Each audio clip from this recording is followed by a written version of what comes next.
This week, we're diving into a forgotten chapter of baseball history, the heartbreaking story of the 1946 Spokane Indians bus crash. It's a tale of young players chasing their baseball dreams only to face an unimaginable tragedy that changed their lives and the game forever. Author Eric Vickrey joins me to talk about his book on this topic, entitled Season of Shattered Dreams. This is an episode about more than just baseball. It's about loss, survival, and how the game we love has been shaped by moments both triumphant and tragic. Let's get into it today on Rounders, A History of Baseball in America.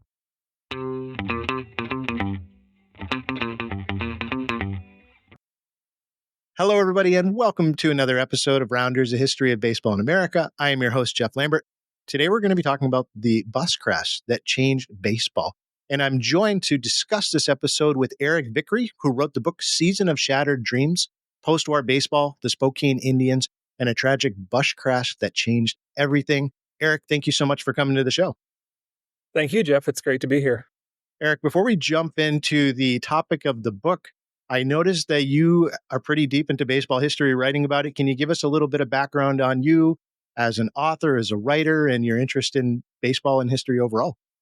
Of course. Yeah, I've been a baseball fan all my life. I grew up near St. Louis in a town called Alton, which is about 20 miles from St. Louis. So naturally, I grew up a Cardinals fan. But about 10 years ago, I moved out to Washington State, which is where I live now. And about 5 years ago, it's really during the early days of the pandemic, I began writing. I've always had an interest in writing and, of course, interest in baseball. So kind of used that time to start doing some writing. I wrote some articles that were published through the Society for American Baseball Research. And the more I went down that path, the more I enjoyed it. And that kind of evolved into tackling my first book, which I wrote a few years ago. That's right. And it was on the St. Louis Cardinals, correct? It was on the 1982 Cardinals. And now this book, The Season of Shattered Dreams, this one's actually won some awards. I've seen that it was released last August, correct? And it's gotten some good headwinds behind it. Can you tell us a little about the reception since you released the book? Yeah, it's been really positive. The book came out last spring, and it's kind of a forgotten story in baseball history that I think a lot of even diehard baseball fans don't know about, and myself was included in that. I didn't really know about this story until a few years ago. But yeah, it's been very well received by a number of baseball fans that I've talked to, and also family members of the people involved in the story have been very receptive and have received some positive feedback. So it's been a cool experience. Before we get into the tragic event, can you tell us a little bit about the Spokane Indians?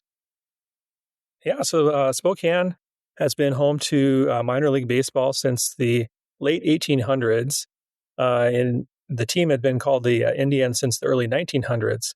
So in 1946, they were a Class B team in the Western International League, which Class B was equivalent to like Single A in the kind of the current minor league structure. But it was a lot of players who were coming out of the war. A lot of the guys had just served in World War II. There were some other guys who were some pretty promising up-and-coming prospects for the Indians that year. They were an independent team, so they weren't affiliated with one specific organization, but they had prospects from the Yankees and then a couple of Pacific Coast League teams, the Oakland Oaks and San Diego Padres. Now, walk us through the event, the tragedy that became synonymous with the team. Yeah, so the season was going very well for the team. As I mentioned, they had a number of very promising prospects. They were about 2 months into the season. We're kind of in the thick of the pennant race. They had just come off a very electrifying victory on a Sunday afternoon against the first place team, the Salem Senators. And the Indians boarded a bus on June 24th, 1946, and they were headed to Bremerton, Washington, which is near Seattle, for their next series. And it was about halfway across the state that they were involved in this tragic accident. It was just before dusk in the Snoqualmie Mountains. Now, a tragedy like this would destroy the climate, the culture, I think the will of a lot of teams to continue. What was the reaction after this event from both the team and the fans?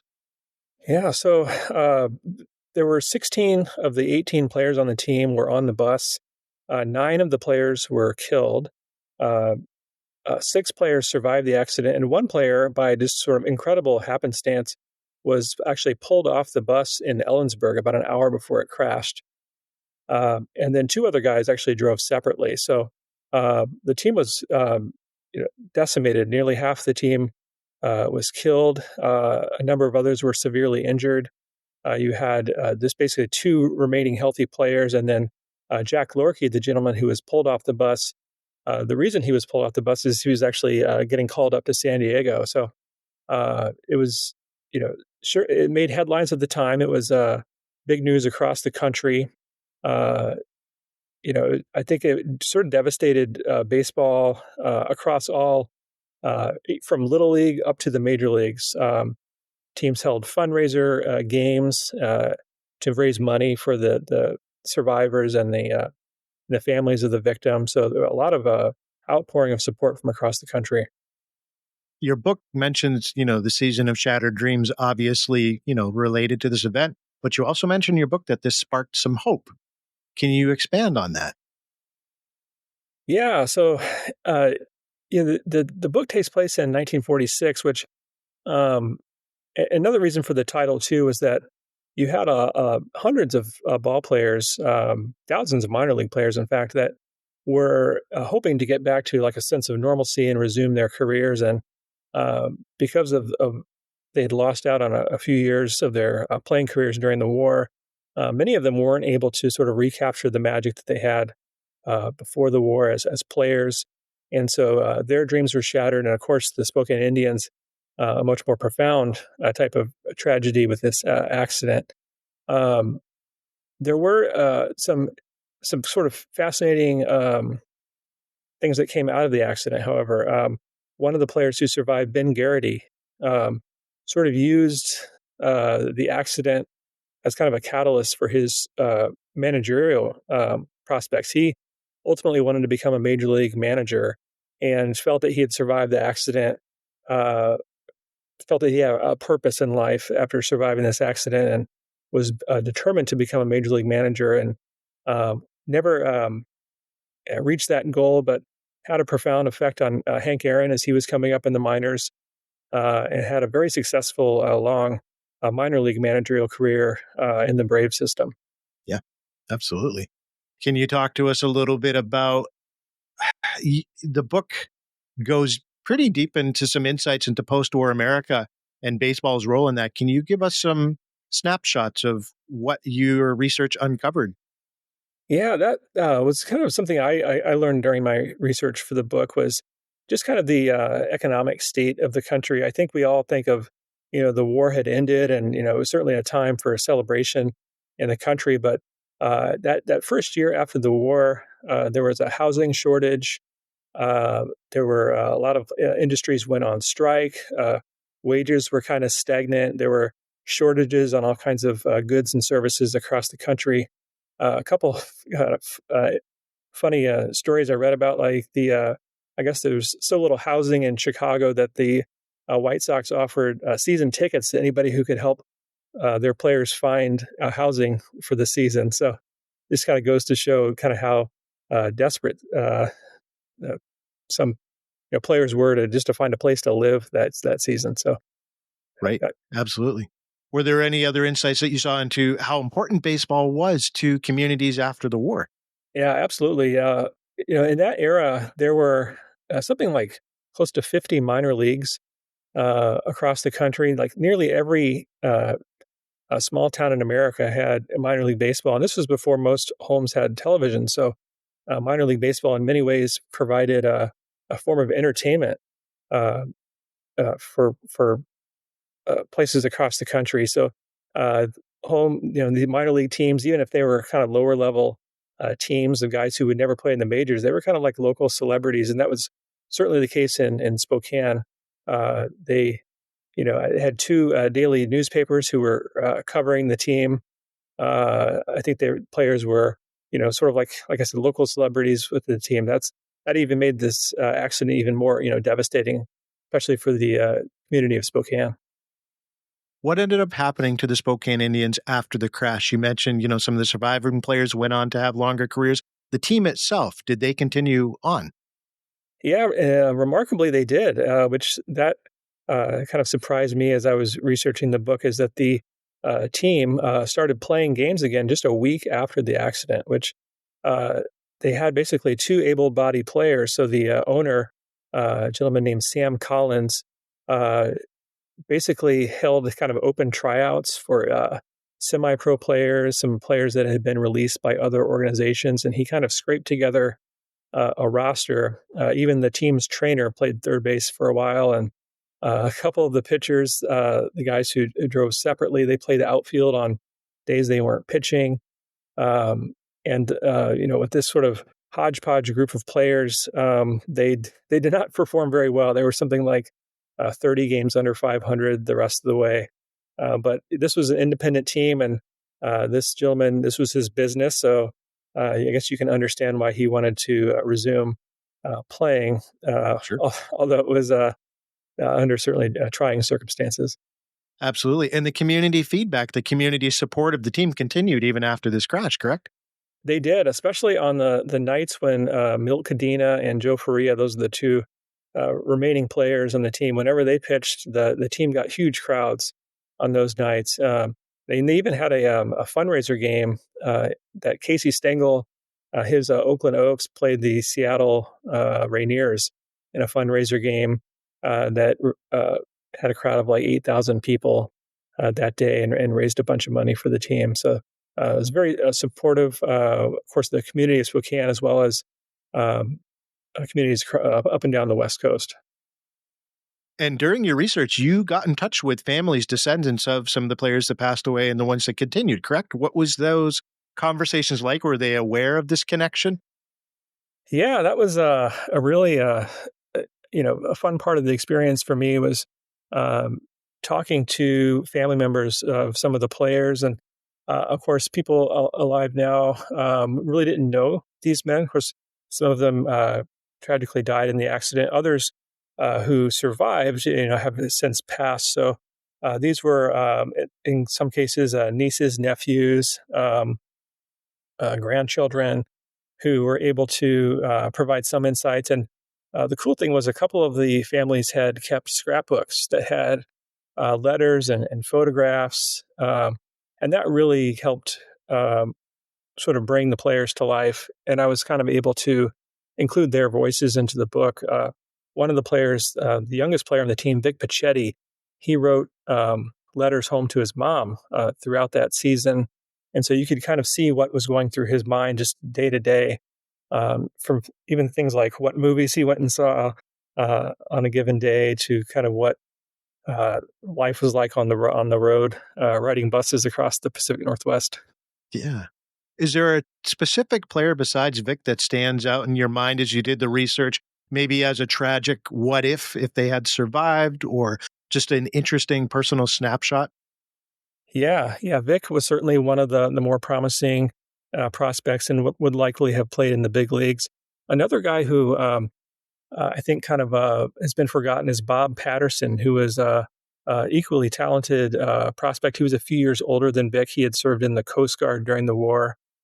He was like 23, I believe, when the accident occurred, and he died in the accident. But he was like 6'3", and he was described as kind of looking like Lou Gehrig. Was how the sports writers described him, but he certainly had a promising career ahead of him as well. Now, I'm going back to the beginning on this. Where did you come up with the inspiration and the idea to write about the Spokane Indians? Where did this start for you? That's a great question, because I learned about this accident. Actually, I was writing an article about a player who played in who got one major league hit, um, and his hit was off of a Bob Feller, a guy named John Leovich. And so I was like digging through newspaper archives. He played for a team out here in the Pacific Northwest in 1946.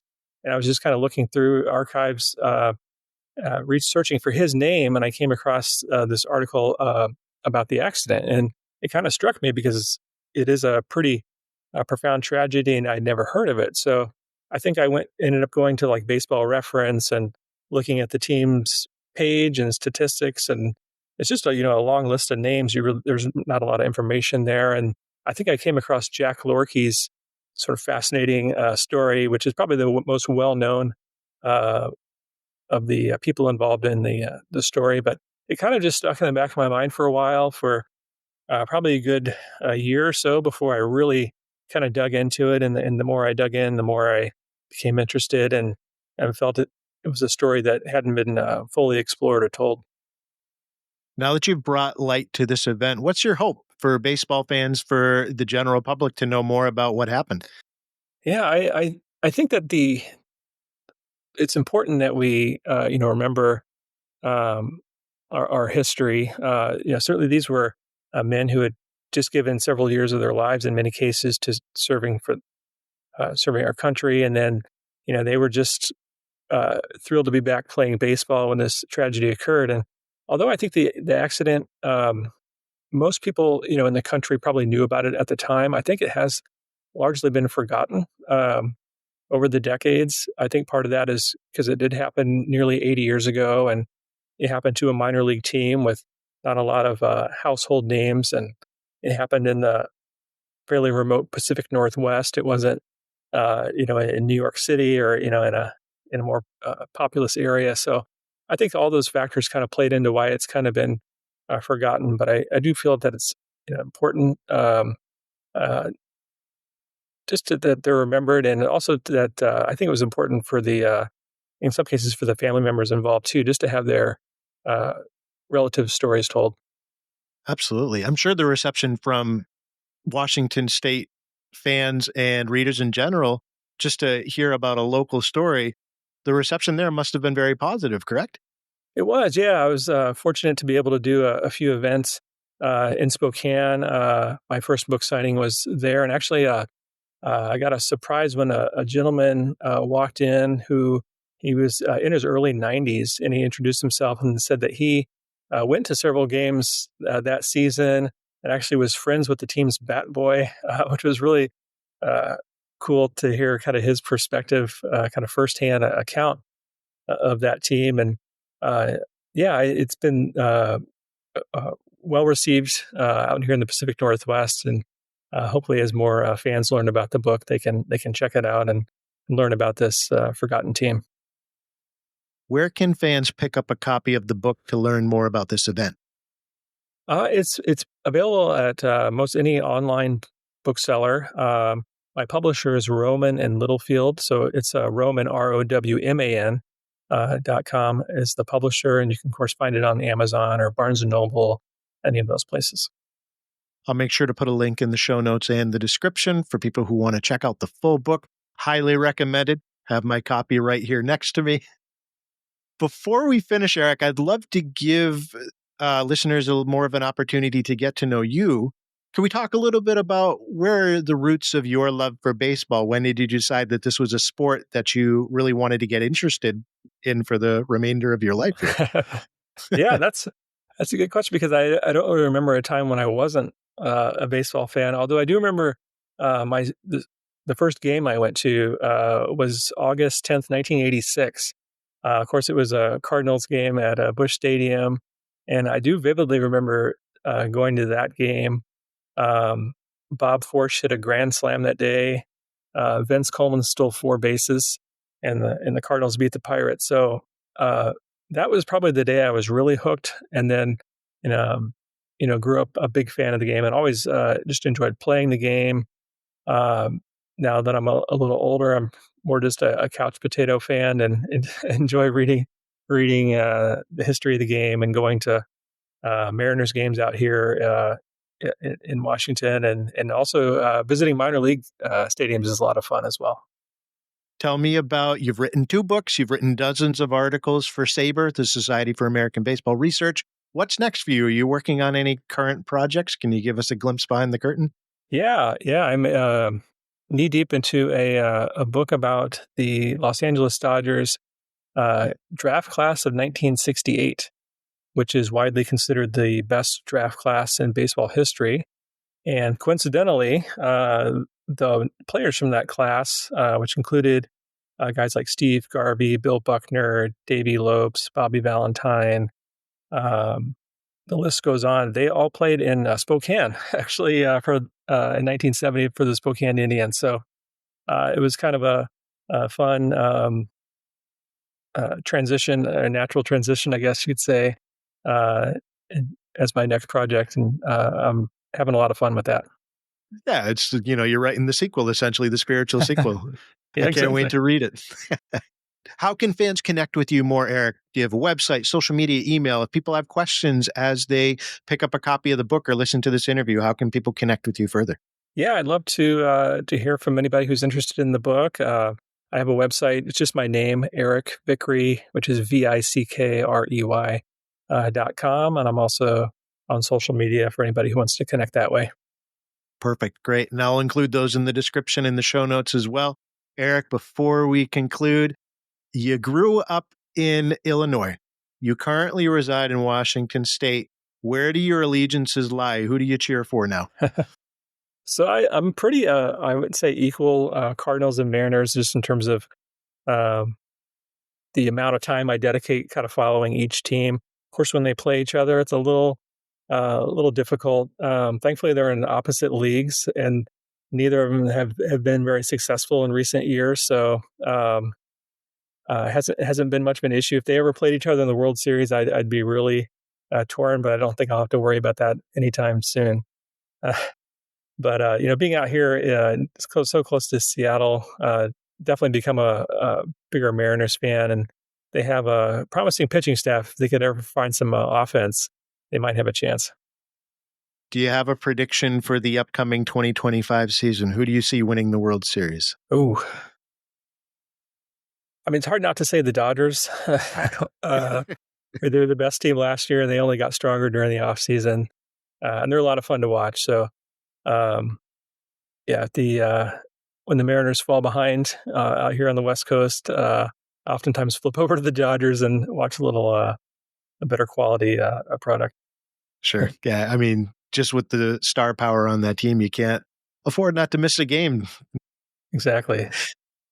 Eric, thank you so much for coming on the show. Hopefully we'll have you back again soon. All right, Jeff, that sounds great. Thanks for having me. Thanks for joining us for this episode as we explored another amazing moment from baseball history. You can help grow the show by liking us on YouTube and your podcast app of choice. Don't forget to head on over and sign up for the free email newsletter and the bonus show, This Week in Baseball History. Just go to www.rounders.substack.com.